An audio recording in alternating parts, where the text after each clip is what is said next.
Thank you all. At this time, we will take up tab 64. Ahmed.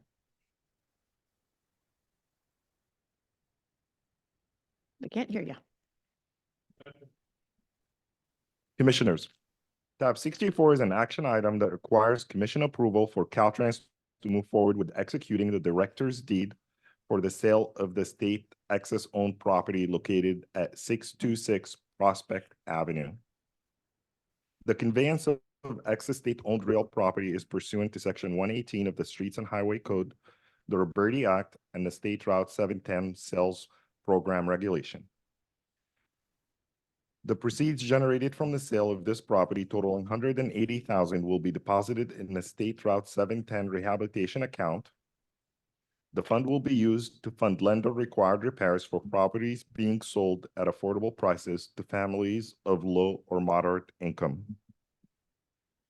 Funds in the State Route 710 Rehabilitation Account exceeding $1.2 million are transferred to the State Highway Account for allocation by the Commission to exclusively fund projects located in the city of Pasadena, South Pasadena, Alhambra, La Cañada, Flintridge, and the 90032 zip code. The Commission allocate funds to the 710 Local Alternative Transportation Improvement Program once it is finalized and adopted. In June 2019, the department offered 626 Prospect Avenue, a 12-unit multifamily unit property located in South Pasadena for sale to housing-related entities. The department received 3 bids. The proposals included a bid from Pasadena Friendship Community Development and a bid from the city of South Pasadena in partnership with a private housing-related entity. All bids were then evaluated by a 5-member committee consisting of 3 staff from Caltrans and 2 staff from the Department of Housing and Community Development. In November 2020, the department awarded the purchase of the property at 626 Prospect Avenue to Pasadena Friendship in accordance with the Roberti Act and regulations. The sale was later halted when the city of South Pasadena filed a petition of mandate on June 2nd, 2021, followed by a preliminary injunction on July 2nd, 2021. The city alleged that the department failed to abide by the Roberti Act and the regulations when it awarded the property to Pasadena Friendship and not the city of South Pasadena. The parties have since attended mediation and recently resolved litigation resulting in a dismissal of the mandate and the dissolution of the preliminary injunction. Pursuant to the final judgment dated October 24, 2023, the department is proceeding with the sale of the 626 Prospect Avenue to Pasadena Friendship at the department original acquisition price of $180,000. Staff recommends approval of tab 64. Thank you. Do we have any public comment on this item? Yes, Chair, we do. Okay. I'd like to call on Roberto Flores.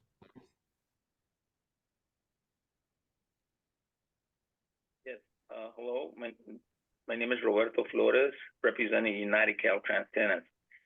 66 Prospect Apartments, once again, lack of transparency, lack of community engagement, lack of equity, environmental racism, depopulation, attack on the Roberti Bill rights to form a cooperative, slumlordism. This has been Caltrans' historic and present MO. This may not be Tony Tavares, but this is certainly Carolyn Dabney. Originally, 12 units were occupied. Slowly over the years, when tenants left, Caltrans never rented the vacant unit and let the building deteriorate. They started to rehab some of the units, but never finished as they are left as is and uninhabitable. There are currently 3 tenants left. Despite repeated requests from the city of South Pasadena, none of the tenants were ever given any information about the plans for 66 Prospect. None of the tenants were ever included in mediation. In short, the tenants of 66 had absolutely no representation from the city nor from Caltrans and have been left in the dark as to the future of their building. The city of South Pasadena did extensive inspections and cost estimates over $100,000 for 20 vacant houses in the city. So they should have an idea of the extent of repairs needed for rehabilitation. The inspection is a bare minimum needed to determine if the 76,000 now budgeted by Friendship is sufficient. We have talked to construction professionals and they concur that this is very short of what would be needed to bring the units up to decent, safe, and sanitary habitability standards. There is no plan for continued maintenance to accept habitability standards for 55 years, and no plan for who monitors the affordability and maintenance. The underfunding of the rehabilitation does not benefit the tenants nor the surrounding neighborhood. It just benefits the bottom line of the corporation. The previous delay netted Friendship over $1 million. This delay will not hurt. On the other hand, just as delayed, Your time has expired. especially economic reasons, is justice denied. Thank you, Roberto. Up next, we have John Primuth. Yes, good afternoon. I'm John Primuth. On behalf of the City Council of South Pasadena, in which I serve, I want to express our support for this action, approving the sale of this property to the Pasadena Friendship Community Development Corporation. South Pasadena resolved its longstanding lawsuit with Caltrans, and this settlement paves the way for the sale of the property at its true acquisition price, which in turn allows Pasadena Friendship, CDC, to invest more in the rehabilitation of the property. There's been updated information that's been released, and it is available. This also promotes a more financially sustainable project. As a city council, we are excited to start working with the Pasadena Friendship CDC, and I thank them for their patience through a long legal process. As a city, we welcome Pasadena Friendship to the community, and we are welcoming this project as a significant step forward in our commitment to furthering affordable housing. We look forward to bringing this property back into the housing stock, and I know the few remaining tenants will enjoy improved quality of life from not only an enhanced rehabilitation, but also from the relationships they will develop with the outstanding caring team at Pasadena Friendship. Thank you. Thank you, council member. Next. That concludes all comments received for this item. Okay. Do we have any comments or questions from commissioners? Commissioner Norton. Yes. And then Commissioner Lugo, you'll be next. If Ahmed and Tim could talk to us about what the CTC's jurisdiction is in this matter. We approve up or down. Was the process followed or not? Is that right? That is correct. Okay. And the city of South Pasadena is happy with where we are with this process. Yes, the city of Pasadena is in support, and I believe we also have Pasadena Friendship also here in the room today, I believe. Maybe online? Mm. Are they online? Let me find them. Do we know who we spoke to? Yeah. Okay. Thank you. So let's go back to public comment then. Okay, so yeah, in the order. And they then we'll come received. to you, Commissioner Lugo, you'll be right after that. Aldrin Allison.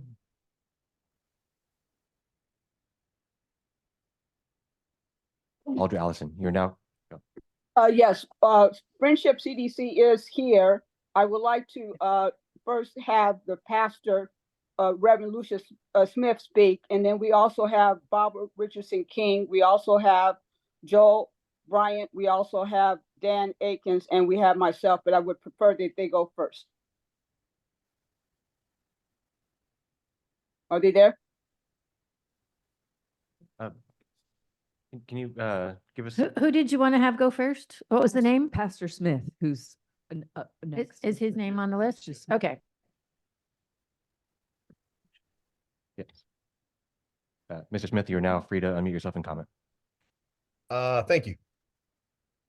As was stated, I'm not only the pastor of Friendship Baptist Church, I'm also the chairperson of the Friendship CDC. We have an incredible team of professionals that are ready to and eager to start this process. As the pastor of the oldest Black Baptist church in the city of Pasadena, we were one of the groups that were adversely affected by the 710 freeway that displaced a large proportion of the neighborhood. But our CDC is seeking to try to remedy that. We were awarded the bid on 626, and we are ready to provide for the community the much needed affordable housing that the area is in need of. As was stated by Mr. Primuth, and we thank him for his input. We have connected with the city of South Pasadena. We have their full approval. We are seeking to connect with the existing tenants to reassure them that they will not be displaced, except perhaps to renovate their units while we renovate the rest of the building. And as will be stated, I'm sure, by the rest of the team, we have developers, real estate professionals, lawyers, people that are well acquainted with what needs to happen. And we believe that upon further scrutiny, that you will see that the budgets that we have presented will be adequate, at a very, very minimum adequate, if not more so, to bring the building back up to not just a basic a standard of habitability, but one that everybody will be proud of. So thank you, and I yield to the rest of the team for their comments. Thank you, Pastor Smith. So who do we want to go to next? We have a Dan Atkins. Is that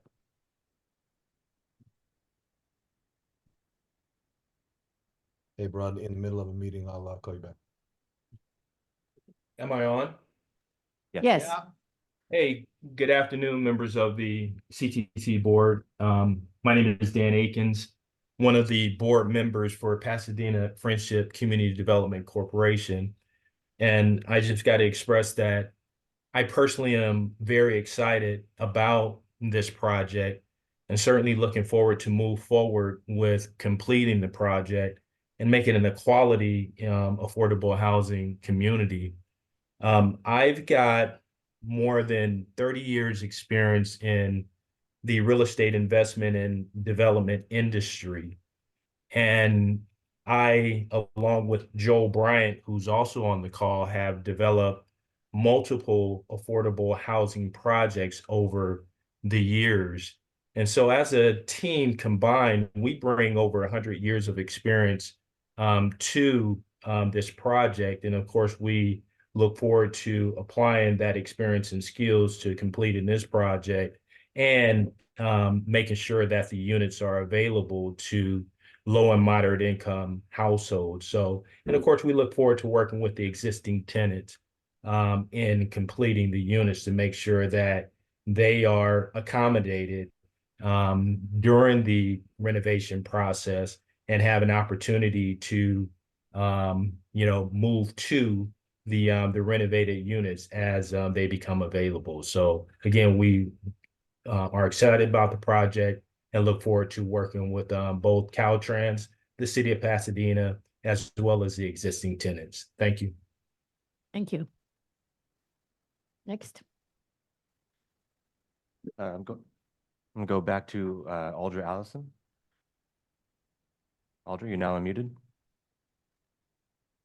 Good afternoon. My name is Aldra Allison, and I'm on the board of the Friendship CDC.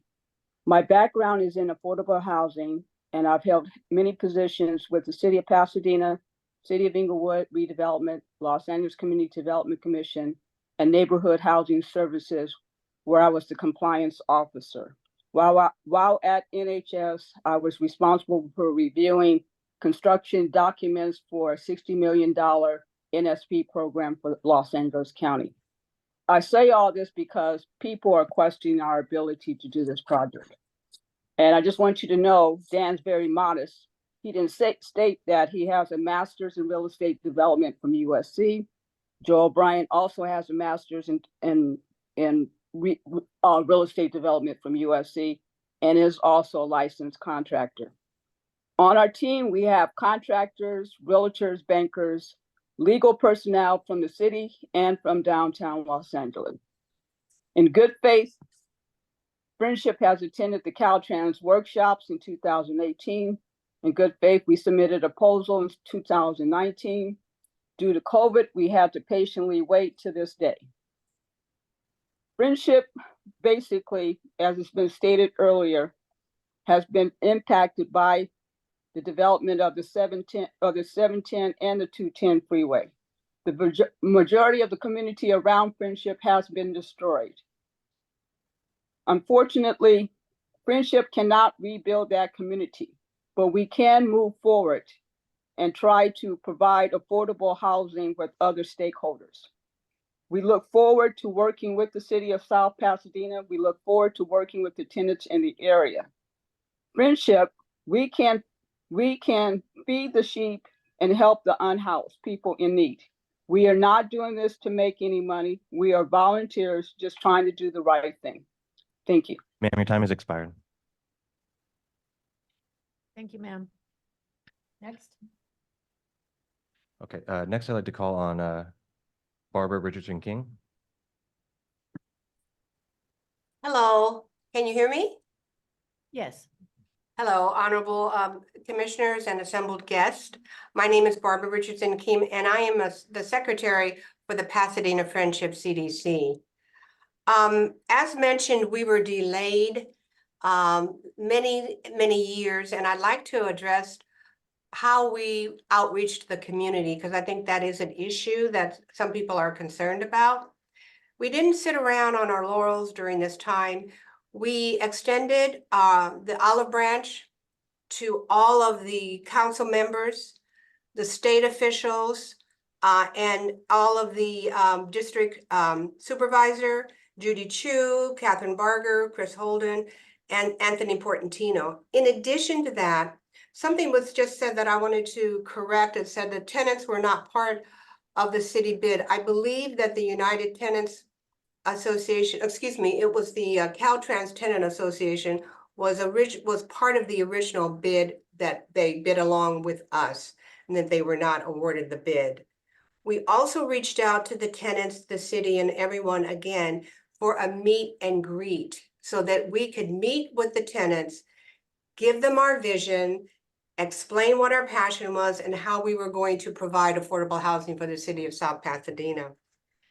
The budget of $900,000 in question, there are 8 units, 1 bedroom, 1 bath, 630 square feet each, 4 units that are 2 bedrooms and 1 bathroom, 776 square feet each. I think that $900,000, we would all agree with our experienced team, housing team, that should be sufficient. But if it isn't, we will provide whatever is necessary to make it a quality, affordable community for the city of South Pasadena and the surrounding areas. Thank you. Thank you. Up next, we have Wesley Burrell. Thank you, and thank you, commissioners. My name is Wesley Burrell. I'm an attorney with Munger, Tolson Olson, and I recently have joined the board of Pasadena Friendship Community Development Corporation.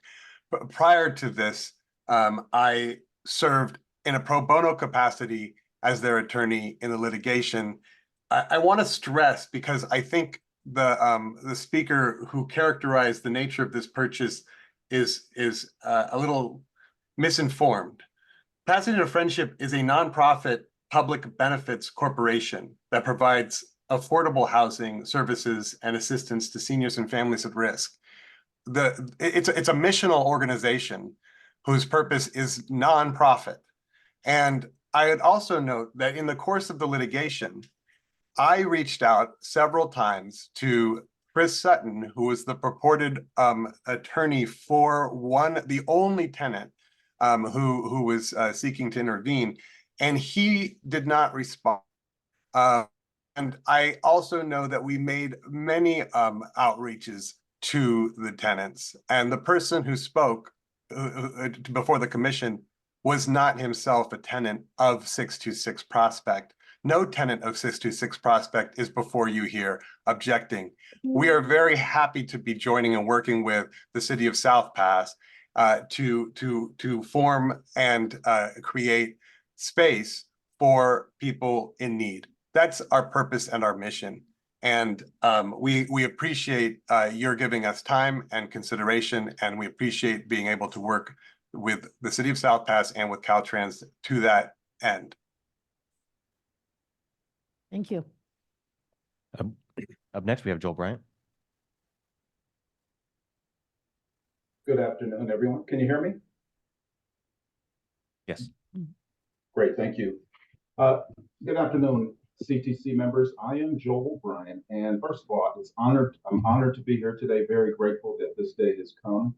I am the contracting arm of Pasadena CDC, Pasadena Friendship CDC, and as Wesley alluded to, we're not a profit-driven organization. We're a purpose-driven organization.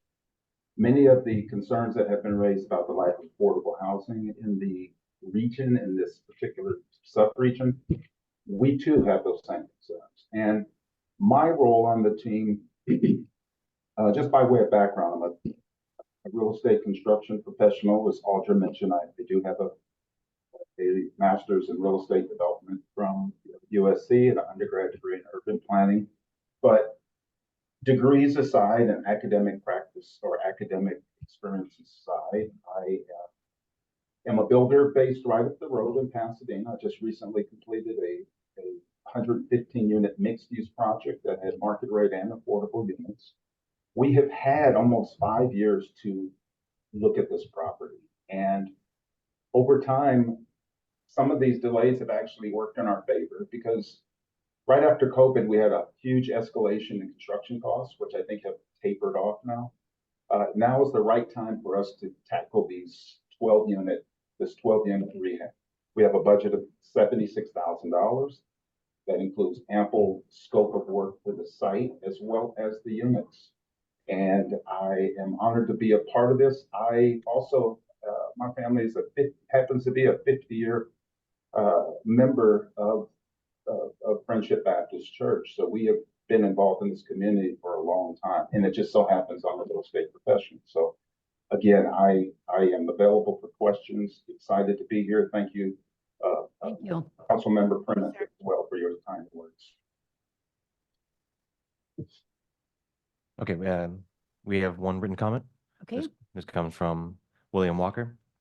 Thank you, Commission and staff, for agreeing to bring forth discussion of these land use issues at future meetings of the Interagency Equity Advisory Committee. The EAC does not have a position on items 62 or 64.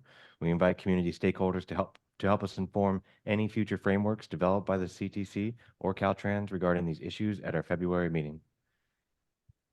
And that concludes all comments on the item. Thank you. Do we have any other comments or questions from commissioners? Yes, Commissioner Norton.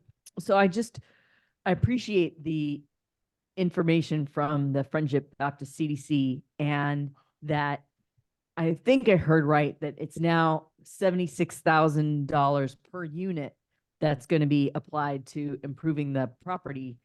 I just wanted to ask one question about the issue of jurisdiction of who is going to make sure that the work is done and in this 55 years that everything is up to code. All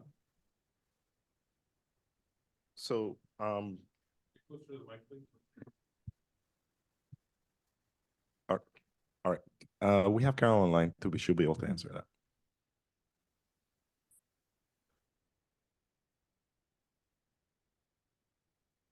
Who are we asking? Okay. Good afternoon, Pasadena Friendship. I'm glad you're here online. This is great news. So I'm in your corner. But as far as the monitoring, anything with the rehab, they will be taking out permits with the city of South Pasadena. So the city of South Pasadena will have the inspection authority to make sure that all the work under that permit is done to code. The monitoring comes in after the close of escrow, and will basically monitor. It's going to be the housing Department of Housing and Community Development that will come in and monitor that the property is being utilized for the affordable housing purpose, and they have the right to do inspections if need be. But as far as the renovation work, that will be up to the city of South Pasadena in their building division. Okay, so Friendship Baptist Church is increasing the amount of money that they're spending per unit. The city of South Pasadena is happy, and they're going to be working with Friendship CDC to make sure that the property is rehabbed the way they say, and they're already in touch with the tenants who they plan to have remain on site. Commissioners, Is that correct? Yes? That is correct. And And, the staff supports. and anytime, just like normally, anytime things don't go right, code enforcement gets involved. yes. Yep. So commissioners, I'm very satisfied with where this is. I was part of the group years ago that said this needed to be put over while the city was in litigation. But I think all those items have been addressed. And so I'd like to move the item. Thank you. Any other? Second the motion. Any other discussion? All those in favor? Aye. Opposed? Motion carries. Thank you. We will now go back up to item 61, the election of commission chair and vice chair. Do we have a motion? We can take them both together if you like. I can make a recommendation to my colleagues. I'd like to nominate Vice Chair Carl Guardino to chair, and Vice Chair Darnell Grisby. Should I make any comments regarding that? You certainly can. Okay. Yes. I mean, I think in particular, just given our experiences past, I'd just say a couple months. I think we need, kind of harmony in this commission, and, and an opportunity for progress, but as well as a steady, somebody to kind of steady the ship as well. And I just want to take the opportunity, to really uplift your chairwomanship, Chair Eager. You have been an outstanding leader, really measured, and I would respectfully expect the same of my, hopefully, if my colleagues that I have recommended are selected by this commission, that will be upheld. I think there is a lot of opportunity that this commission is discussing and entertaining, and a lot of challenges as well. And so, I know that Vice Chair Guardino has been on this commission for quite a bit, and having that experience and wisdom and mentorship of our fellow commissioners, and including myself, will be very much appreciated. And then, I think that there is opportunity with Commissioner Grisby in elevating him and adding some perspectives that need to be heard on this commission. And I just want to offer that I personally am here to support you if you are selected. I'm getting ahead of myself. But I just wanted to say those words. But really, Chair Eager, I am personally appreciative of your strong, steady, and very cool demeanor as chair. And so, and I've learned a lot from you. So with that, that is my nomination. Do I have a Looking forward to second? a second. I'd like to say a Rebecca. couple things. I want to uplift Clarissa here, actually, seriously, that, I have my own views and opinions, as we all do, but, I will second your motion here, but I wanted to say that, without knowing details, I just feel like you are a real, looking at the vision and the health of the board and unity. So I back your motion for sure. I also want to, for Chair Eager, decorum should be your new middle name, if I could say that. We've all signed up for it, but you've navigated and led our ship through some tough ones, and that's real grit. And And it's good having a woman in that seat, if I can just be blunt, for a lot of reasons. And of course, I always recognize my boss here, Tanisha, Executive Director Taylor. But to the nomination, Carl, what needs to be done, brother, and you've been an amazing mentor and coach to me, and I appreciate it on many levels. And Darnell, fresh perspective and look and what you bring, and to actually model what we say we're trying to do here for diversity on every level, including thought, approach, and how we work to, even when we disagree, any of us, how we try to work towards what's the health of the state. I'm confident in both of you folks doing that. And so proud to second the motion. Thank you. Commissioner Norton? Well, first I do want to also commend you, Chair Eager, through a very bumpy couple of years. I mean, this isn't easy. We've changed a lot of policies. We're doing a great deal, and you've been fantastic all the way through. I want to commend Carl, especially. I think it's only right that we have somebody who has been there, not only with the origination of SB1, but actually knows what we promised the public about SB1, fought for why it exists, watched as elected officials lost their seats over it, and then fought in the Prop 6 to keep it the way it is, and to make sure this money didn't just magically appear. It was hard won, and what it took to get us here. Darnell, I'm really looking forward to your leadership. I will also say that you are the honorary representative of the South, because we have had a tradition of having a North representative and a South representative. And since you grew up in Riverside, I'm going to hold you to representing the South for us in the chair-vice chair relationship. But I'm very, very happy that your perspectives, your leadership are going to be what carries the day. And I'm very happy to be part of the people who are going to support this slate. Any other commissioners? Just real Yes, quick. Commissioner Cruz. Thanks, Madam Chair.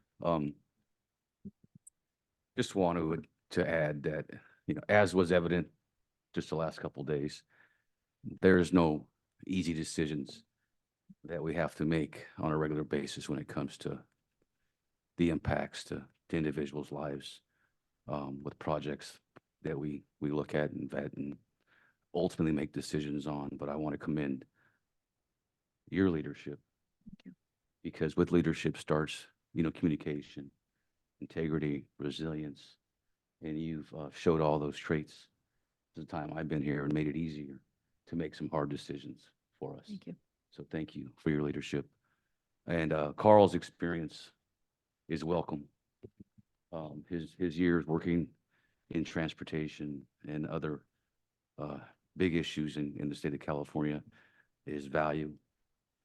A steady hand at the helm is important as we continue to make tough decisions down the road.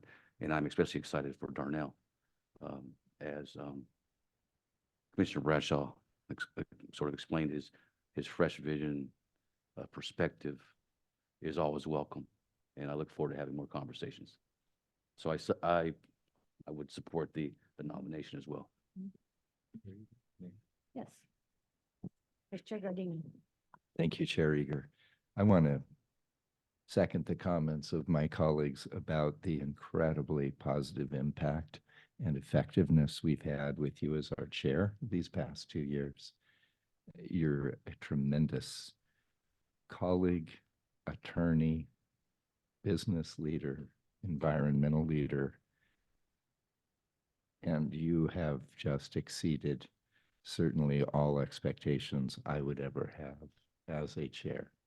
And to our immediate past chair, Hillary Norton, thank you for your service when you were chair as a new commissioner in COVID was phenomenal. And the way that you have stepped up to be a leader for this commission and our state as we've come out of COVID is so noteworthy and deeply appreciated. To Commissioner Falcone, I'm honored that you would nominate myself and our dear friend Darnell Grisby to these roles, and truly look forward with partnering with you should that be the final vote for the two of us today. I have great respect for you. I have deep admiration, Clarissa, for you and your leadership. Several of you mentioned our executive director. Wow, are we blessed as a state to have Tanisha.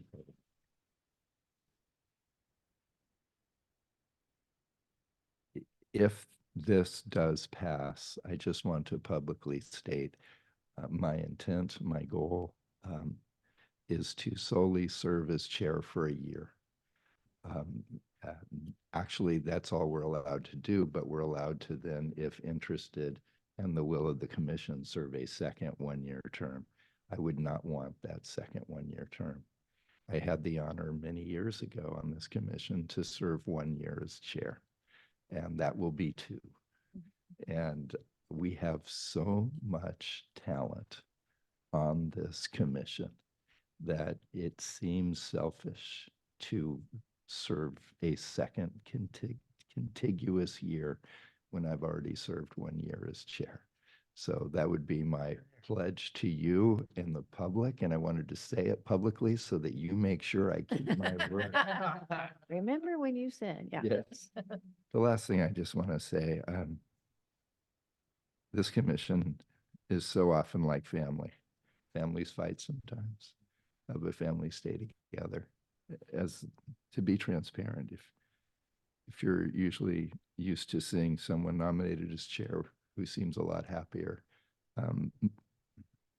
My mom entered hospice yesterday, and I've been getting notices from my family that it looks like her time on earth won't be very much longer. When we adjourn today, if I don't stop and say hello, I will be racing out of here to be beside a 90-year-old, wonderfully beautiful person who is one of the biggest positive influences in my life. So forgive me, but I just want to be transparent as to why the last few hours I've probably seemed both distracted and sad. It's because I'm distracted and sad. But I would be honored to serve, but for only 12 months with incredibly big shoes to follow from Chair Eager and immediate past Chair Norton. Do we have any public comment? Oh. Commissioner Grisby. And honored to serve with Commissioner Grisby.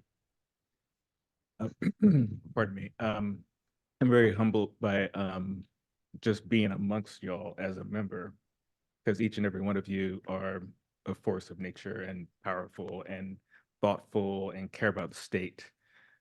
Chair Eager, you're absolutely amazing. And a good friend of mine said, yeah, Leanne Eager is a badass from Fresno. And that's actually absolutely true. Looking forward to serving with you, Carl. And, you know, I can learn a lot from you. You've done so much for our state, so much for the Bay Area, in fact, where I live currently. So I just want to put that out there. And I can say something about each one of you individually, but I'll probably end up crying. And Executive Director Tanisha Taylor, you're absolutely amazing as well. I just want to put all that out there. So thank you all. Really appreciate it. Thank you. Do we have any public comment? Yes, I'd like to call on William Walker.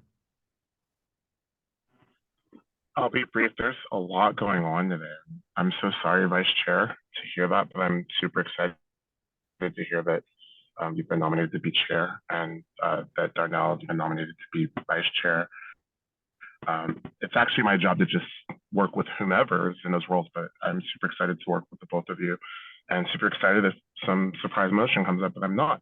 I also want to really thank Chair Eager for your leadership.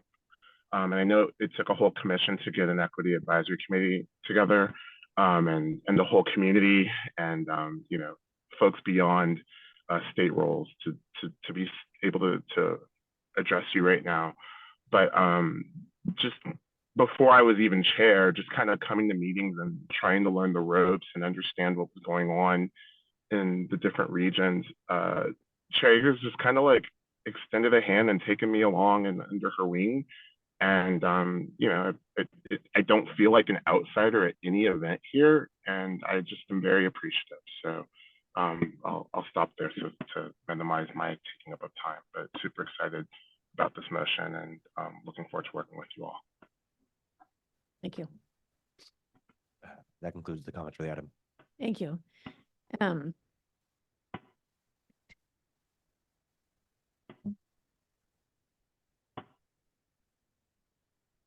So first, Vice Chair Gardino, our hearts are with you. Whatever you need, we're here for you. And as you said, we are all family, so we're going through this with you. So please let us know how we can help. When we talked about that next step, it has been my honor and privilege to chair this amazing group of people. And I think you probably have all heard these last few days, the passion that this team has had. And that's because they care about the people of the state of California. They care about every single aspect of transportation and housing and workforce and all of those things that go into making this a great state. I think I talked last night saying, you know, whatever happens in the world and the country, thank God we're in California, because we do have wonderful things that are going on, and this group of people feels so strongly and passionate about making this the best place on earth to live and work and travel. It has been ups and downs these last 2 years. We've had some really difficult decisions to make. We've made some wonderful decisions sitting right here next to me. But through it all, we've done it together. Through it all, we've come together in those tough times and worked through some really difficult decisions that we had to make, and then walked away and hugged and held hands and thanked each other for the hard work. And I have every faith in the world that the new leadership under current Vice Chair Gardino's leadership will continue in that atmosphere. I'm very excited about Darnell. He and I talked early on when he first came on the commission about him taking a leadership role and what would that look like, and hopefully helping him along the way, just for this moment. And this is a monumental moment, Darnell, and you taking on this leadership. And I know that you have amazing ideas that you're going to bring forth and help carry us along with you as you lead us in that direction too. So I wholeheartedly support the new leadership coming on. And with that, we will take a vote. And I'd like to have it to be a roll call vote, please. Thank you, Madam Chair. Commissioner Bradshaw, Aye. Commissioner Cruz, Aye. Commissioner Falcone, Aye. Commissioner Grisby, Aye. Vice Chair Guardino, Aye. Commissioner Lugo, Aye. Commissioner Liu, Commissioner Norton, Aye. Commissioner Tavaloni, Chair Eager. Aye. Chair, the motion is approved. Yes.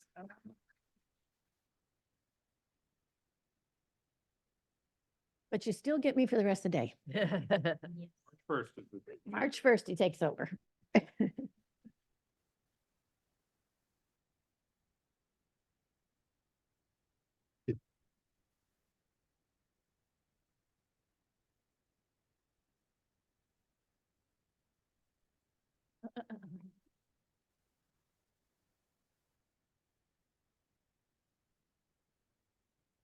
Since we still have you, Chair Eager. Yes.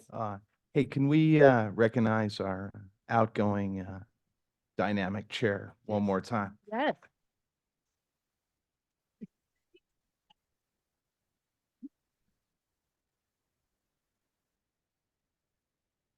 Shy in the audience there, you know.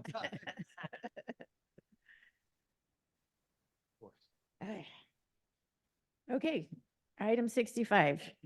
Bridget. Thank you, Chair Eager, and good afternoon, Commissioners. Tab 65 is an informational item to hold the Northern California workshop for the 2024 Regional Transportation Plan Guidelines for metropolitan planning organizations and regional transportation planning agencies. Per statute, the Commission is required to hold 2 workshops prior to adopting the guidelines.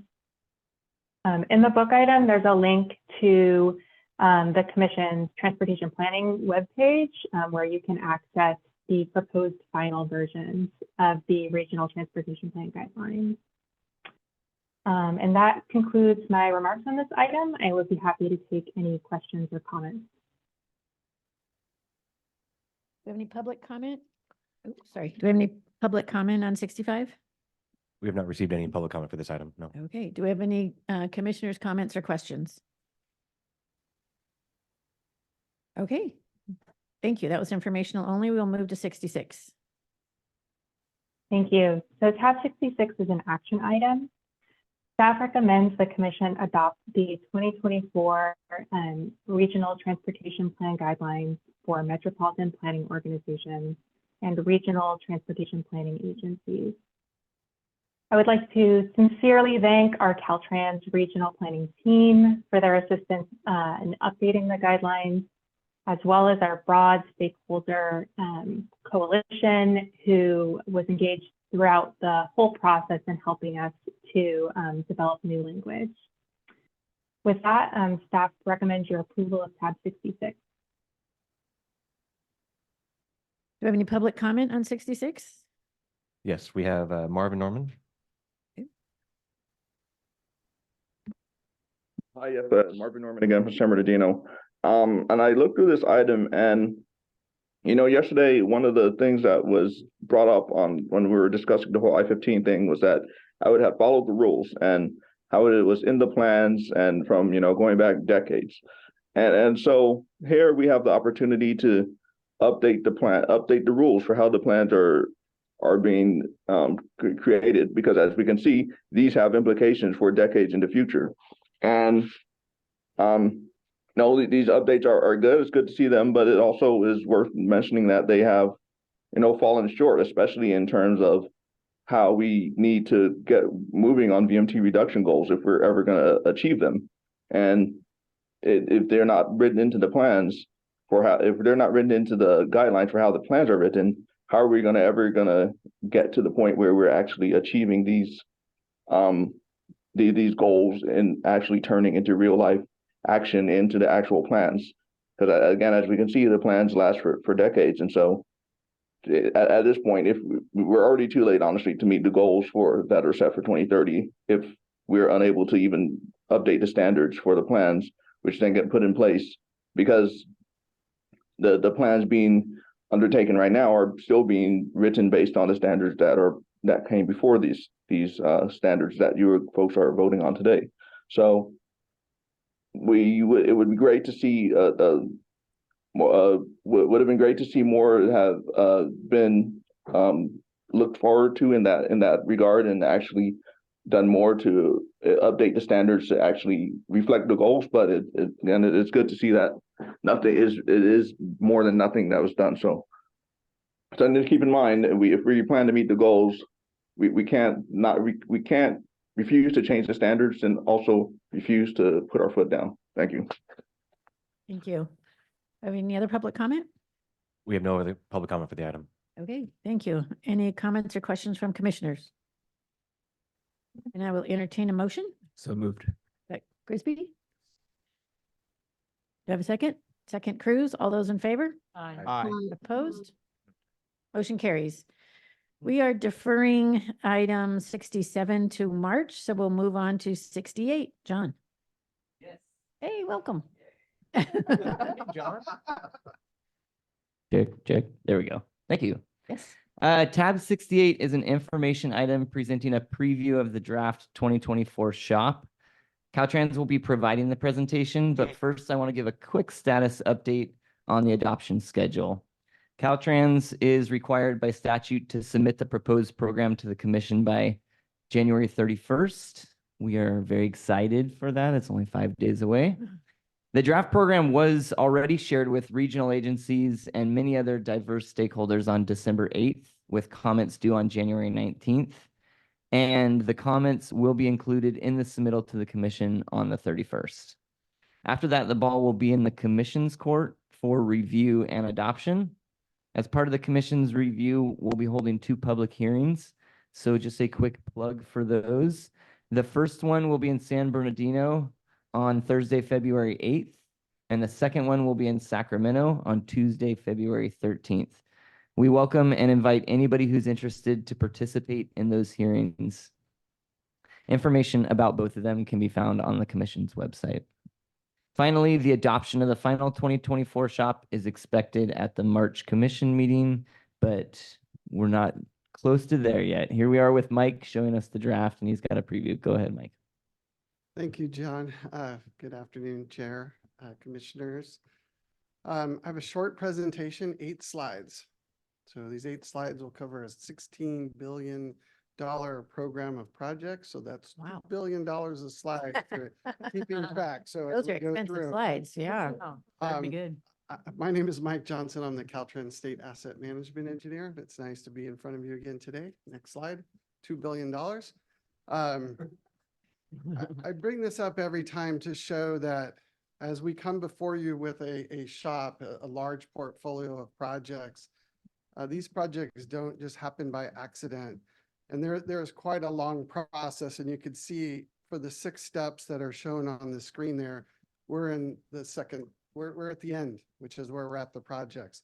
This all started 3 years ago with our 2021 State Highway System Management Plan that laid out our priorities, our constrained investment levels. That translated to specific performance outcomes that we asked each of our district directors to achieve. And then the districts went into developing projects that achieve those specific performance outcomes.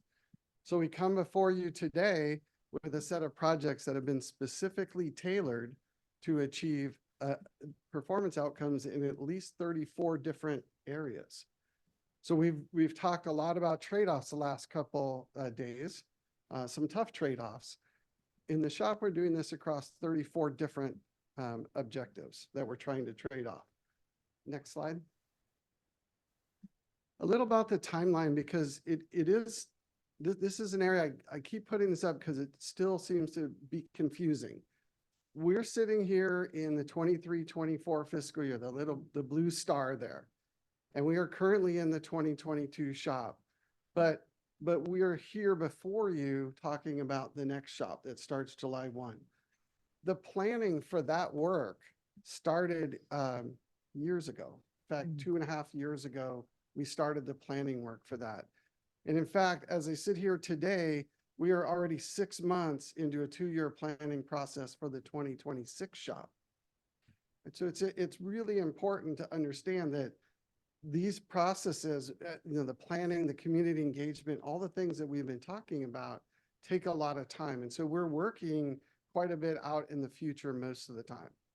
Next slide. So here's, what I call the kind of dashboard look. 2024 shops, 599 projects. 404 of those are already programmed. We've already taken action on them. There's 195 new projects. Total value about $16 billion. After the actions that Phil mine, it'll probably go above that. So with each commission meeting, that value changes as costs change. There's a breakdown of some of the key areas within the program.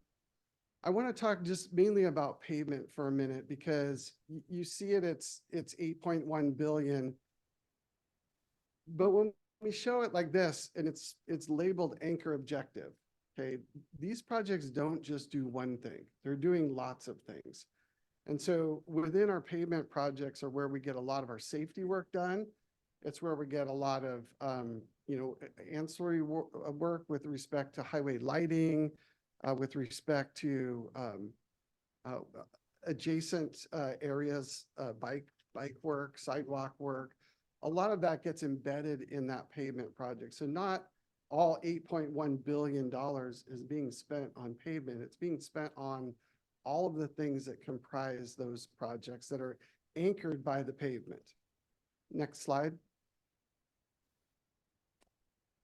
So we talked a little bit earlier today about honoring our commitment that we made when we passed Senate Bill 1. People of California passed Senate Bill 1 and then re-upped on that when we had the repeal.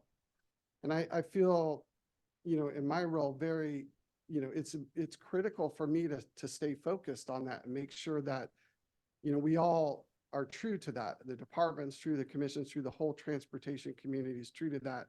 And this is really a testament to that. Over 6,100 miles of pavement will be fixed in this 2024 shop. We will work on almost a little over 4.6 million square feet of bridges, $3.2 billion. That's probably the largest bridge program that we've had in a while. Our transportation management system elements, over 1,400, over 300,000 feet of culvert will be repaired and or in some cases enlarged for climate resiliency. Next slide. But the department's been pivoting for some time and we continue to pivot and the shop is pivoting as well. And here you see what we're doing for other modes other than the highway system. So what are we doing for bicyclists, pedestrians, transit? Susan Lindsay made a great presentation earlier today. We work together very closely. As you heard, there is a tight integration. Bicycle and pedestrian transit features are not an afterthought. They are embedded in the planning process now. And this is really important because we want to make sure that there's adequate time for that community engagement that Susan talked about, that these are coming in as a normal course of business. A little over 200 miles of bike facility will be constructed with this shop. Another 25 miles of crosswalks will have the safety, they'll either be new or improved visibility. 34 miles of sidewalk for pedestrians. And transit stop improvements, including covered bus shelters in high heat areas, bulb outs so that we're not blocking traffic while we're loading and unloading buses. Just the point of all of this is that the shop is not just about the highway system anymore. It is truly a multimodal program.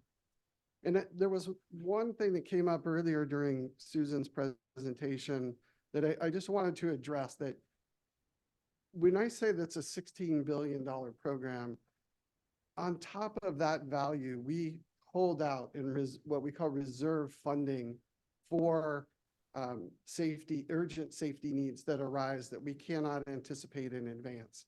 We also hold out funding for emergencies.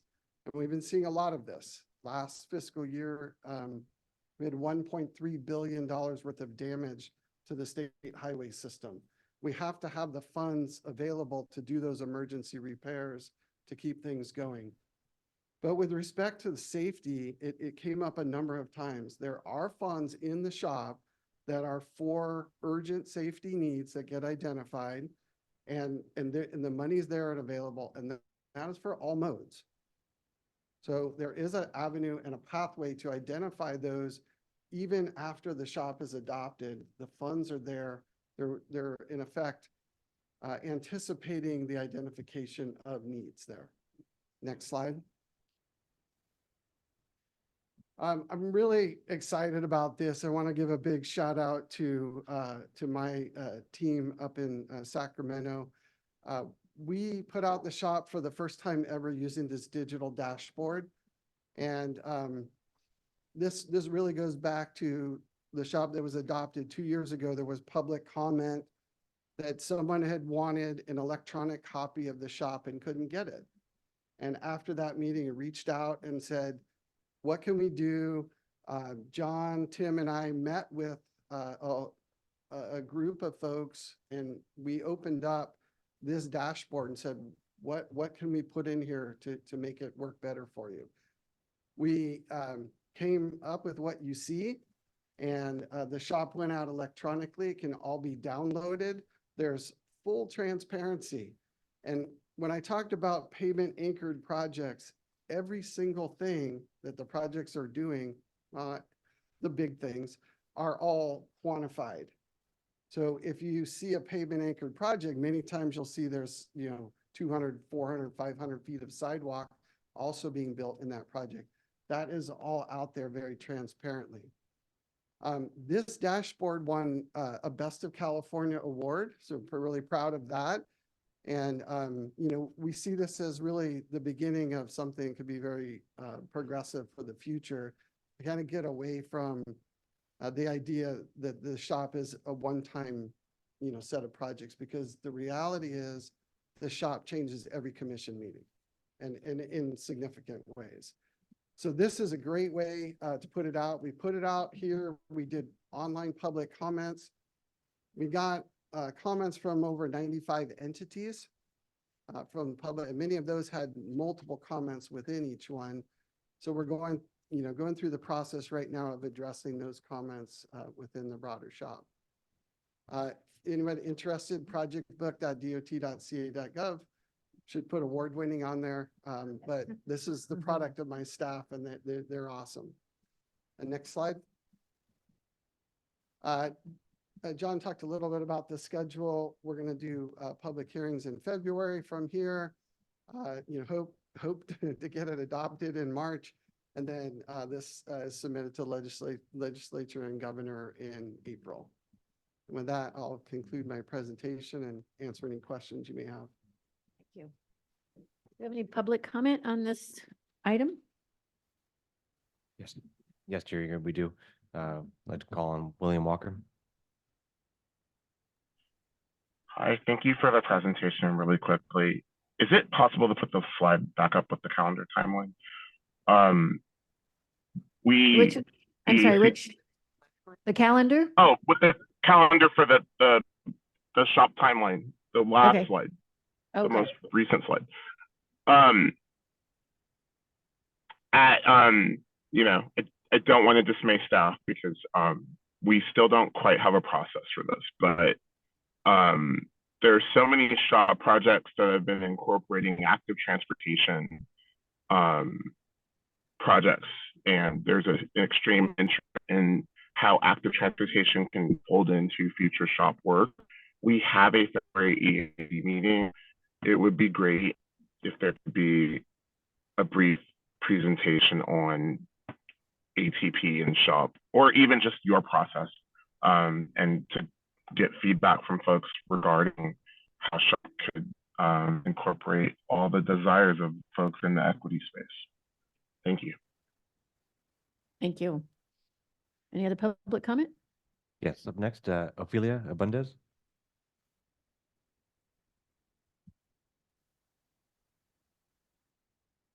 Ophelia, you're free to mute yourself and make a comment at this time. So anyway, well, I have taken up too much of your time. And like I say, I hope I don't make you uncomfortable. I didn't mean to. Okay. Excuse me, Ophelia, you are muted and we can hear you. Are you looking to comment? Sorry about that. I don't know how I got unmuted. Okay, that concludes all comments on the item. Okay, thank you. We have any commissioner comments or questions? Yes. Thank you, Commissioner Chair. Falcone. Yes, thank you, William. If you're still listening, I'm sure you are. I was going to actually suggest and ask if the AAC would have an opportunity to review of this item at their next EAC if it follows your timeline. And then the second thing is just a comment, Michael, is thank you so much for bringing up the ATP and how you're integrating that in your shop program, and that's really encouraging to see. And it's great that you also are responding to the interest in a dashboard So appreciate, your presentation and, how far you're going. Looking forward to hearing what, our colleagues at the EAC, have to, say about the program. But, overall, thank you so much for the update, and it seems really encouraging. Thank you. Thank you. Any other commissioners? All right, thank you. Thanks.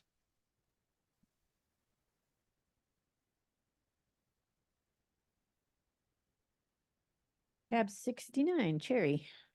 Tab 69 is an action item to accept the final environmental impact report and addendum for the Bundy Canyon Active Transportation Corridor project in Riverside County.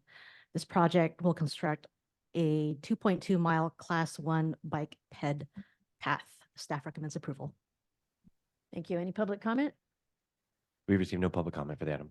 Any questions or comments from commissioners? Move approval. Norton, second. Bradshaw? Oh, Turn Frisbee, turn one of those. You got it. Frisbee, all those in favor? Aye. Opposed?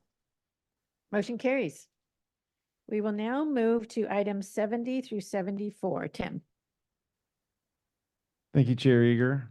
I'm actually going to, in honor of our first Friday Yes. CTC meeting and the time constraints that we've been under, I'm going to unconventionally for me, present all items, tabs 70 through 94 together with a recommendation at the end. 70 through 94? 70 through 94. Wow, very impressive. These include both shop and non-shop allocations. Okay. There are 6 projects that have requests for an allocation with costs that exceed the programmed amount by more than 20%. There are 5 capital outlay support supplementals, 3 supplementals to award, 3 supplementals to complete construction, 7 supplementals to close out construction, and 1 transit and intercity rail capital program supplemental allocation. All of the supplementals these result in a total increase in supplemental funds in the amount of just over $21 million. Please note there are slight changes to the book item attachments for tabs 72, 74, 84, 85, 86, and 93, as noted on the change list. You should have just told us which ones we didn't have changes to. Staff has reviewed the projects and the book items for tabs 70 through 94 and recommends approval. Thank you. Do we have any public comment on 70 through 94? Do not see any public comment at this time for any of those items. Thank you. Do we have any questions or comments from commissioners? So moved. Do I have a second? Second. Second, Bradshaw. All those in favor? Aye. Opposed? Motion carries. John, how many are you going to take? Only 2. Oh. I'm gonna group 95 and 96. We want Tim back. 95 and 96 are both action items to approve amendments to the 2022 shop. 95 is an action item for as our regular shop amendments book item. There are changes on the change list for this item. And 96 is an action item to amend the shop to increase the major damage emergency opening reservation for 23-24 by $300 million. This is one of the reservations that Mike was referring to. This amendment will increase this reservation from $545 million to $845 million. This is needed to continue to respond to emergencies throughout the remainder of the year. And somewhat similar to what we saw last year, this $845 million amount does put us over our previous 5-year average. And so Caltrans will continue to reassess the needs as we move through this winter. So with that, staff has reviewed both tabs 95 and 96 and recommends approval. So I just have a quick question. So for 96, is that going to be enough? I mean, we saw just this last week, so much damage because of storms and things. Have we looked at it compared to years like this where there's been such large storms and damage? So we have been talking to Caltrans when we got this number and said, man, how are we at this much? And some of this is spillover from last year. We're seeing supplementals on those. And then we've asked them, hey, how many director's orders have we written so far up to this year? Mm-hmm. And if I was a betting man, I'd say we're probably gonna need more, but Yeah. we don't bite off too big of a chunk because we don't want to tie up unnecessary programming capacity. But we can come back and get more? That we will come back and, Okay. yeah, the commission's resolution says, as soon as Caltrans knows they're gonna need more, they'll come for more. Did Caltrans want to make a comment on that? So every year is a unique year, right? So we're certainly watching, as we're going, but we do appreciate, working with the commission closely on this, but agree with John completely. We don't want to over anticipate and prefer to work together to try to stay just ahead of this. Okay, so you're okay with this number? Our number, yes, together, yes. Okay. Any other questions from commissioners? Any public comment, 95 and 96? No public comment was received for 95 or 96. Okay, I will entertain a motion for both. So moved. Second. Bradshaw, Norton, all those in favor? Aye. Motion carries. Sorry, Commissioner Lugo. We'll move to Kenneth, 97. Commissioners, tab 97 is an amendment to the 2022 Trade Corridor Enhancement Program. This amendment will remove the Interstate 5 Managed Lanes project from the 2022 Trade Corridor Enhancement Program.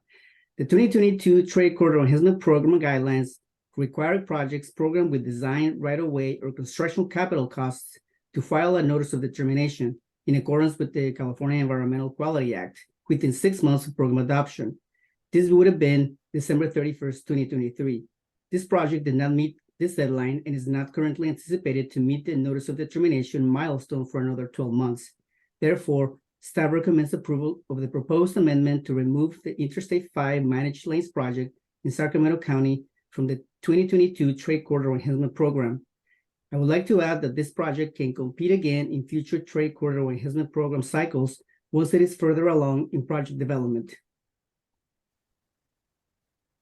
Are there any questions? We're at the end? Okay. Do we have any public comment? No, we do not have any public comment for that. Do we have any questions or comments from commissioners on 97? I'll entertain a motion. So moved. At Bradshaw? Yes. Second, Bradshaw. Falcone. All those in favor? Aye. Opposed?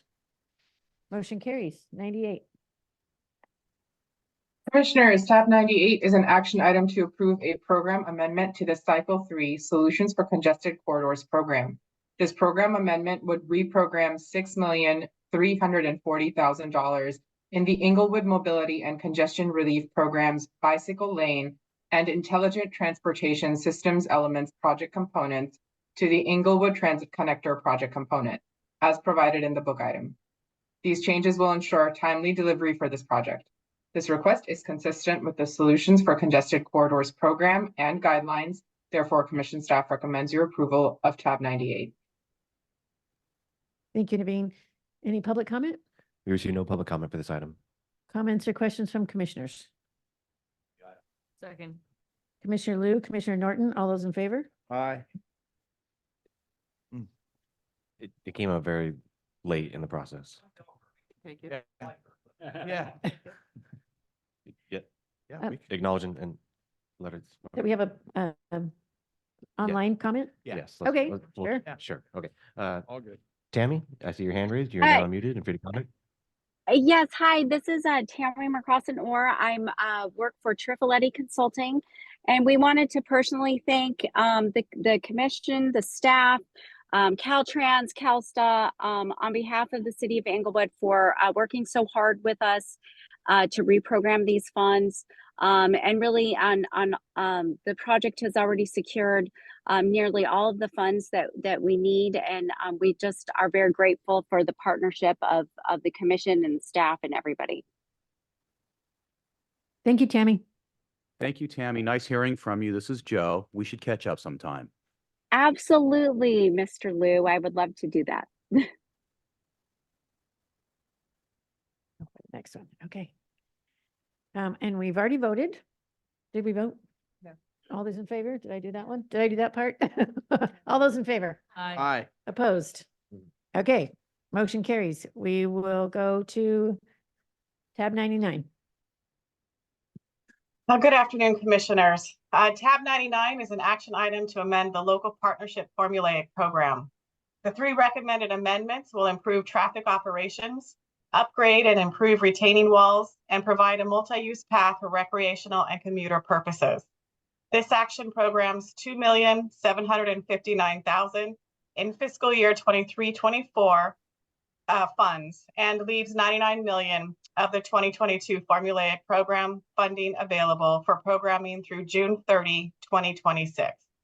Staff recommends your approval of this item.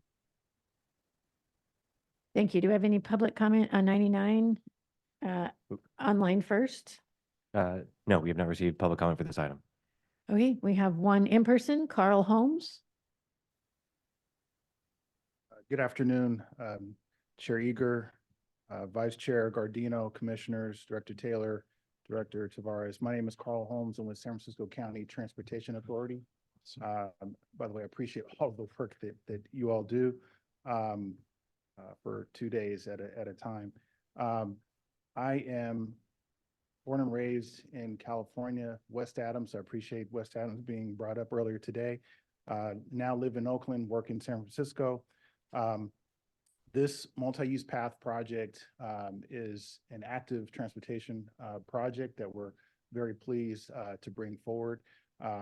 We just cleared NEPA and we're excited to come back, subject to this commission's approval, to come back in March for allocation, as well as the Hillcrest Road as another project that we have completed design. I just heard today we got city approval, city permit. So we're getting ready to advertise, subject to this commission's approval. This project is part of a series of projects on Yerba Buena Island in San Francisco. I won't go into those, but I do want to say thank you for those that did attend recent events in 2023. We had a ribbon cutting for a Southgate off-ramp where Director Tavares appeared, as well as our groundbreaking for Westside Bridges, which Vice Chair Gardino appeared, and Director Taylor. We also, this project is a very, very strong partnership that I'm pleased to share, working closely with CTC staff, with MTC, as well as with Caltrans, and we look forward to continue that partnership. Subject to commission's approval and the work that we yet have to complete, we look forward to having a groundbreaking later this year for Hillcrest. Thank you. Great. Looking forward to it. Thank you. Do you have any other public comments? Yes, Chair Eager. I'd like to call on William Walker. Hi, I'll be very quick, William Walker, and I'm actually speaking more so on my behalf as a San Francisco resident and in my other role here. I was super lucky to be able to watch this project come to light because I'm a planner and I'm a nerd, so I was tracking it, and I bike Yerba Buena Island. It's a steep hill that this project is going to be helping folks traverse, so very excited to see it also complete the Bay Bridge bike path that connects Oakland, and will connect the ferry service so that you can take your bike from the center parts of Alameda County into San Francisco with ease. But I also think it's important to note that the Treasure Island portion of this will also be having a tolling project, and to just keep that in mind as things are implemented for this area, so that we're keeping in mind the equity implications of what that will look like for folks who live and work on the island. Thank you. Thank you. Any other public comment? I do not see any other public comment for this item. Thank you. Okay. Any comments or questions from commissioners? I'll entertain a motion. I'd like to move this forward. Do I have a second? Grisby? The San Francisco contingency, Bay Area contingency goes. All those in favor? Aye. Opposed? Motion carries. We are going to take a quick 5-minute break and we will be back at 2:45.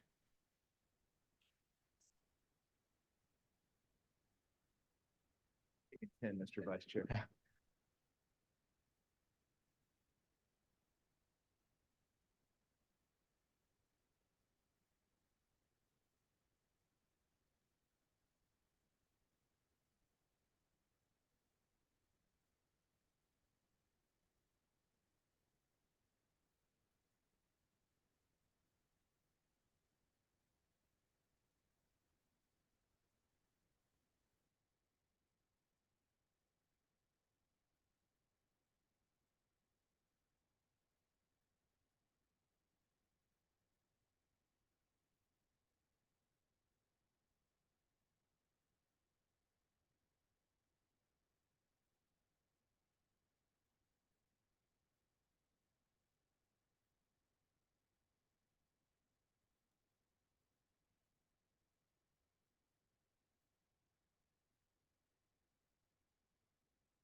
Now I'm good. Mhm. All right. Thank you all. We're starting up again. We are now on tab 100. John?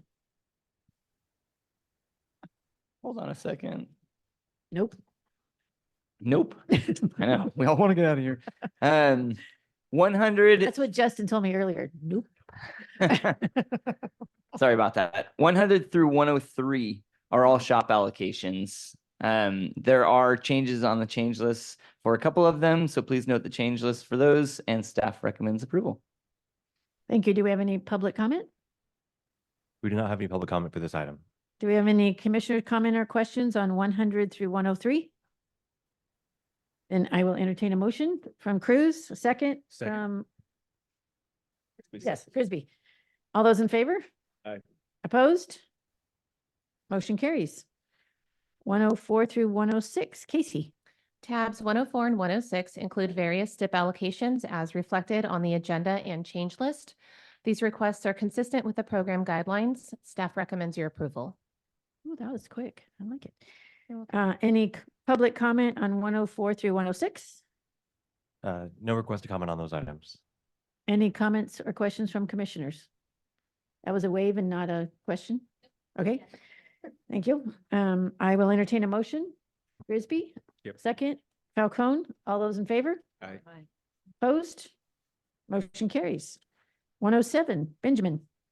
Commissioners, tab 107 is an action item requesting an allocation of $6,623,000 in local partnership program funding for one formulaic program project and one competitive program project. Staff has reviewed this request and recommends approval of tab 107. Thank you. Do we have any public comment on 107?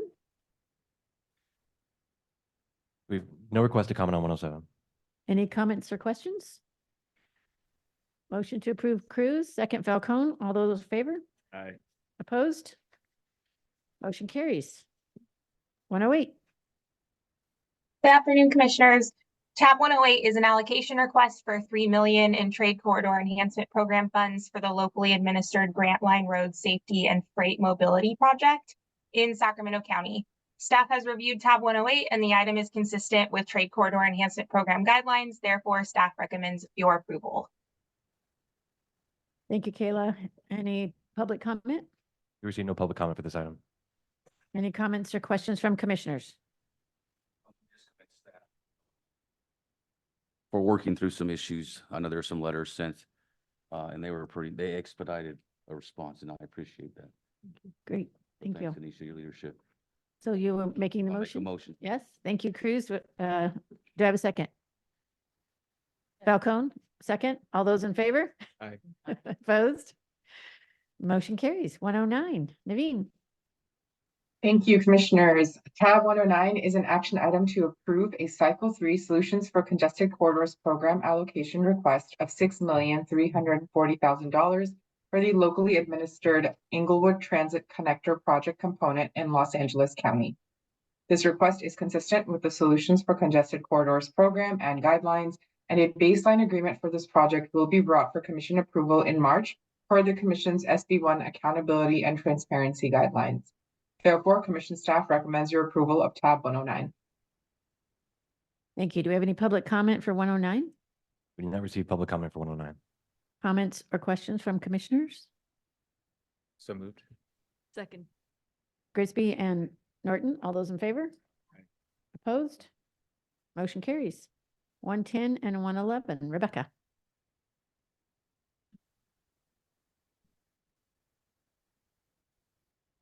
She on there? We're looking.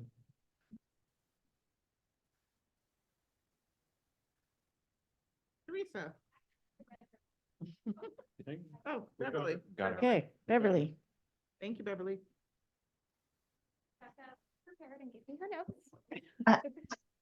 I was switched to a panelist right before I heard Teresa called. So do you still want me to present, Tanisha? Yes, go ahead, since you're here. Okay.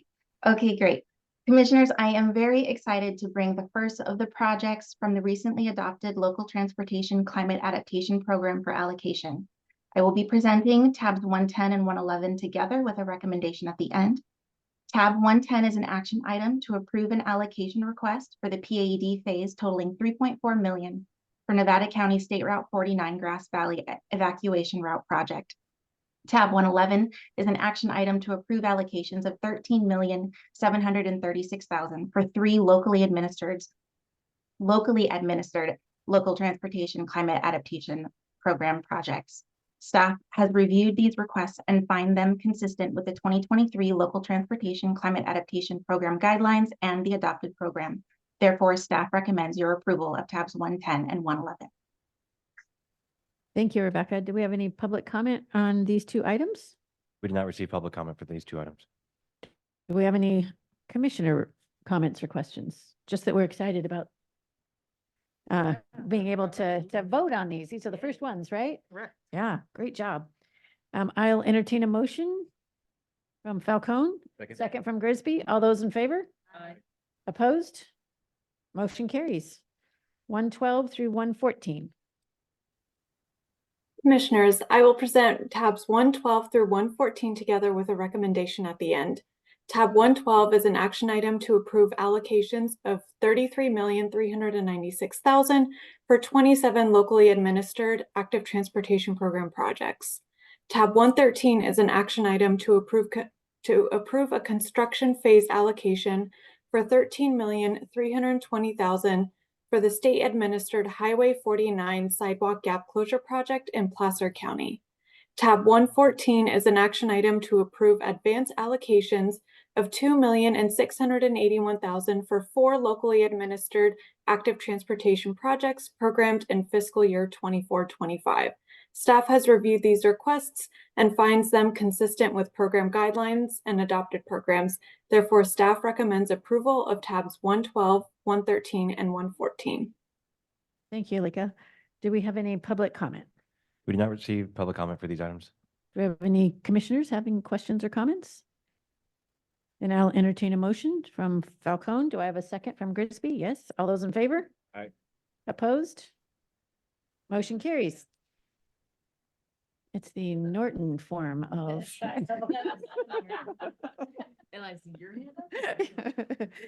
Tab 115. Anya. Commissioners, thank you.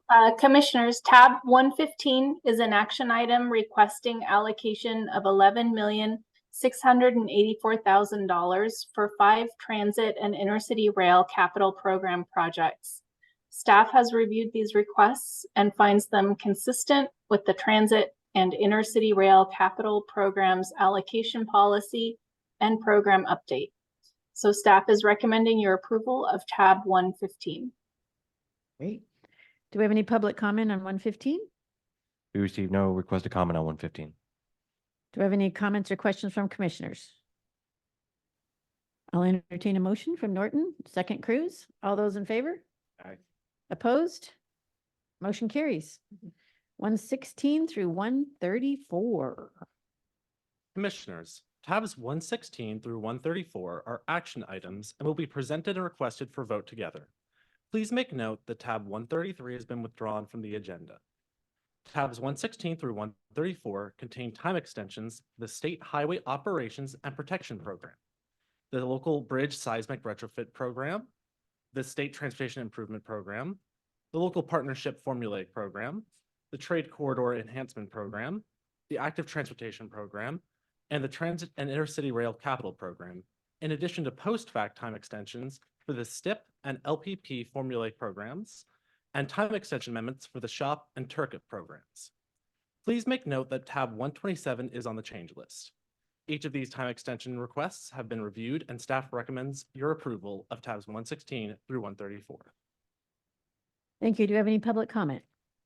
Yes, we do. I'd like to call on Norbert Dahl.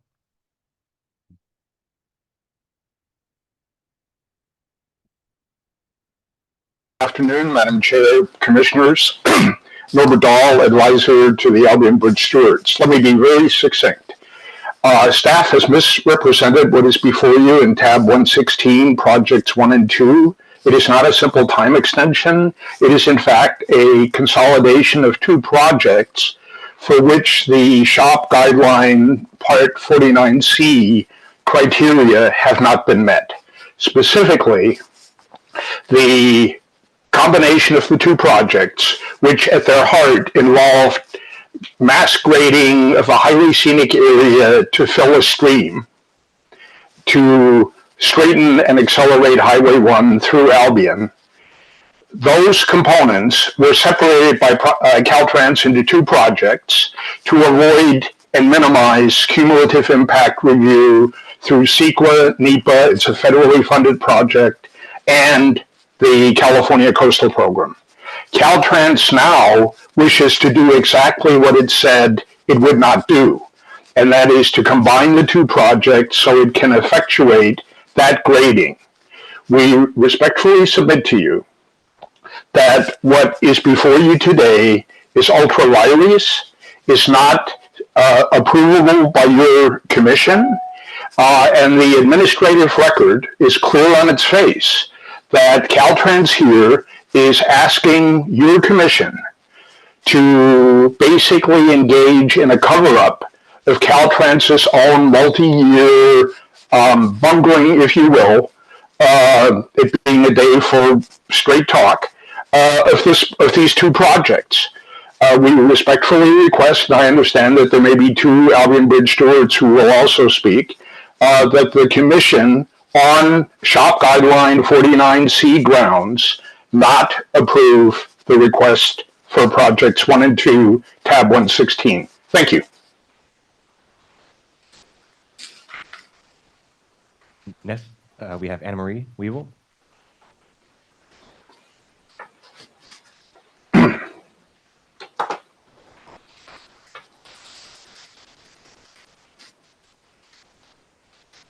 Anna Marie, you're now free to mute yourself and make your comment. I think the last one's still open. Yeah, I'm having trouble getting him muted. Okay, now try it. Oh, Norbert's back. That's a system glitch. His hand's been up all day. Oh, oh, that's right. Anne Marie. Anne Marie, you are now unmuted. If you're speaking, we cannot hear you, but you are now free to comment.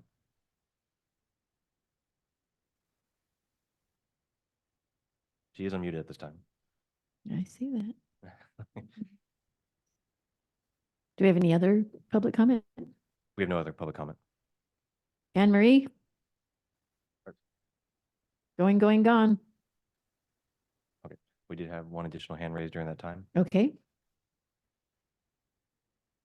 Rachel Asajima? Hi there. I'd actually like to make a public comment. Are you on the last section for general comments yet? No, we're on item number 116. Okay, thank you. Okay. I see no other request to comment at this time. Do we have any comments or questions from commissioners? For sake of clarity. In the microphone, please. Just for sake of clarity, answer the gentleman's question. Yes, Commissioner, I'd be happy to. I can address the questions related to the time extension and the shop guidelines, and I'd like to call District 1 to the podium to address some of Mr. Dahl's other claims. In regard to the time extension request, the combination of the two projects is unrelated to the justification of this time extension request.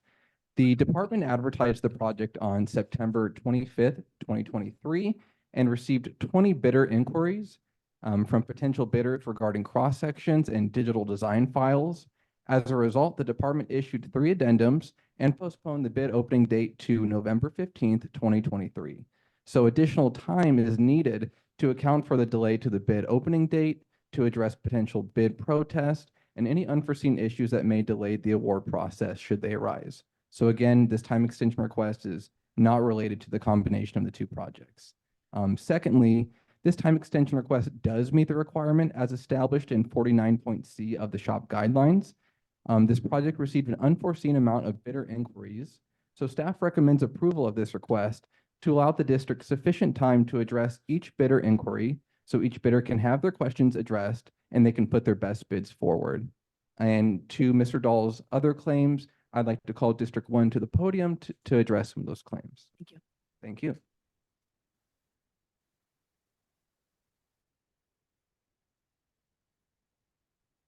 Good afternoon, Richard Mullen, Deputy District Director for District 1. And first, I'd just like to say congratulations, Commissioner Darnell, and thank you for your service to Chair Eager. So I want to thank you, Jaden. The first thing I want to mention, though, in June of '23, the commission did take action on allocating construction funds for this project. And at that time, we combined the two projects. So that action was taken place. I want to make sure that was noted. And on the bidder inquiries, we did have a bidder inquiry or protest that has been resolved. And so we're within days of awarding the project. So this 2-month extension is what we're asking for. Is regarding combining them, that is a common practice that we do, not just District 1, but throughout Caltrans. One job is a safety job, and the other one is a drainage rehabilitation project that are overlapping limits. When we do the environmental document, we look at cumulative for not only this project, but projects in the works. And that is cleared up on the category exemption that was prepared for both projects. I want to also reiterate that we had multiple hearings. The Coastal Commission, we had a county coastal hearing for both projects as well as the other projects. So there was more opportunities to go through and have public input on those. All the permit agencies have reviewed these and issued permits for work on both of these projects. And I think the last thing I want to say is one note in comment was wetlands impacted, and we did not have any wetlands impacted on these projects.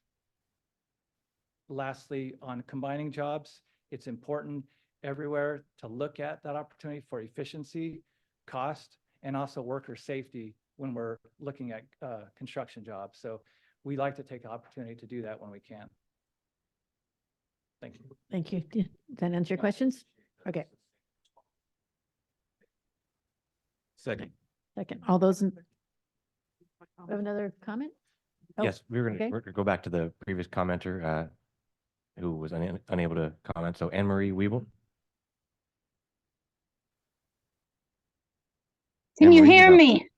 Yes. Yes, we can hear you now. Can you hear me? Great. Yes. Good afternoon. Anne-Marie Weibel, a 40-year resident of Albion, Mendocino County, and an Albion Bridge Stewart.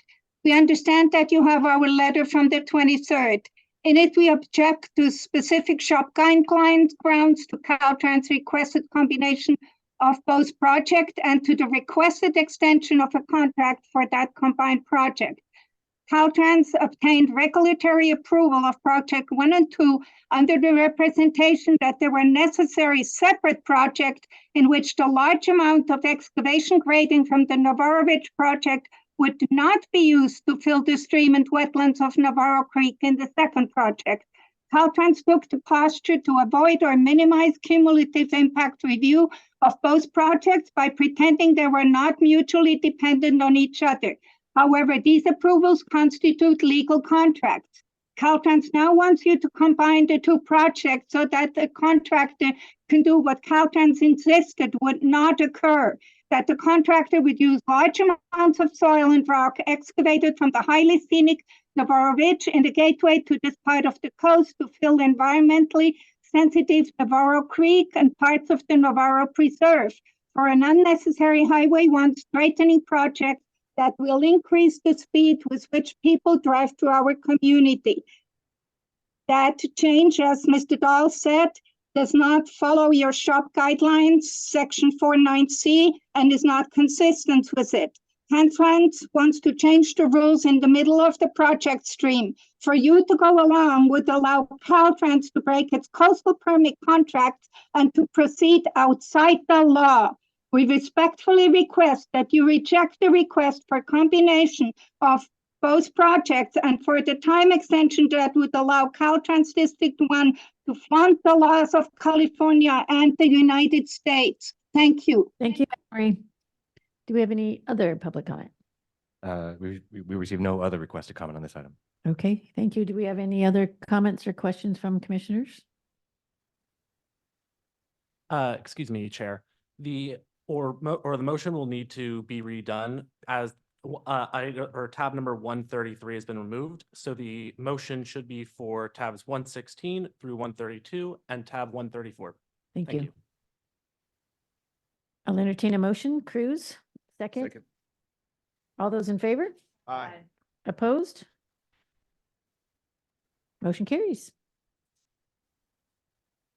We will now go to general public comment.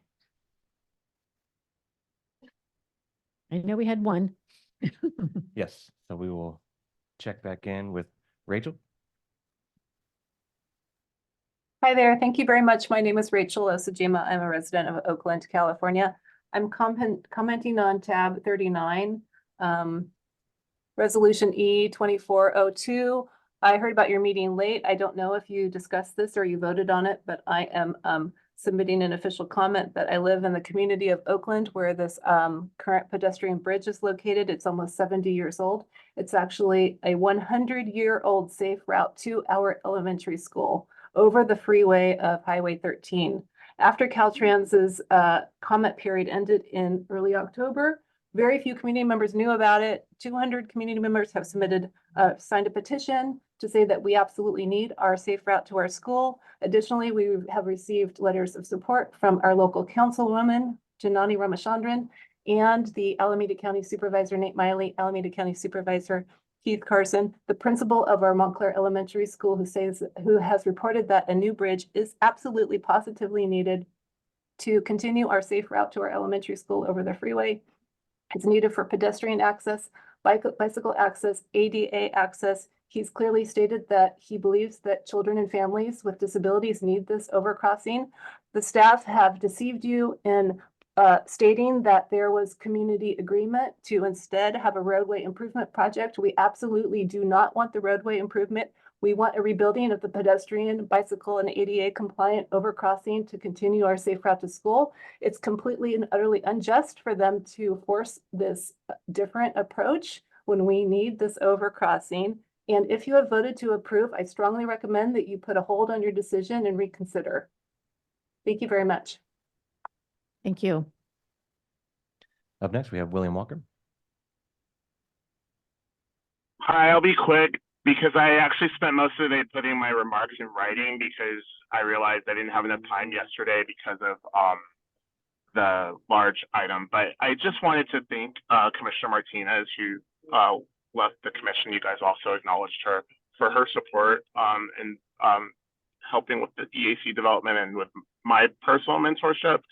And to also acknowledge a few EAC members that have been doing work in the community, including Alex Contreras, who did an editorial on her thoughts about the Interstate 10 emergency that happened in November, to member Randy Von Black, who was a part of a bike pre-summit for the California Bike Coalition in the San Diego area in November. And wanted to also thank our staff member, Sequoia, for her work on advancing transportation equity at TRB this past month, or this current month. And I also did a ride of like Metro for like 101 stations, and I'm gonna hopefully share that out at the EAC and talk about some of my observations. So that's it, and thank you. Thank you, William. Do you have any other public comment? I see no other public comment at this time. And the previous commenter, Rachel Osahima, are you still on? Rachel? Well, hopefully you can hear me. We just wanted to let you know that that item was pulled. We did not vote on that today, and we are expecting that to come back in the future. So people will be able to see those comments from the community before it's actually voted on. Thank you. Can you hear me? Yes. Thank you so very, very much. I extremely appreciate you saying that. I should mention also Buffy Wicks's office is engaged, and also Nancy Skinner. This is extremely important to our community. Please, please, please reconsider the circumstance. It's utterly unbelievable that Caltrans would propose demolishing our current bridge and not replacing it with a new one. So thank you so very much for responding to me. Thank you. With that, today we allocated over $1 billion. As we looked at those lists of things in the future, we're looking at quite a few more projects coming up in the future. We're excited about the future of transportation in California as we move through this fiscal year. For those of you who stayed to the end, that was smart of you. We've all learned our lesson, right? We stayed till the very end to make sure your projects get heard. And with that, this meeting is adjourned. Thank you all.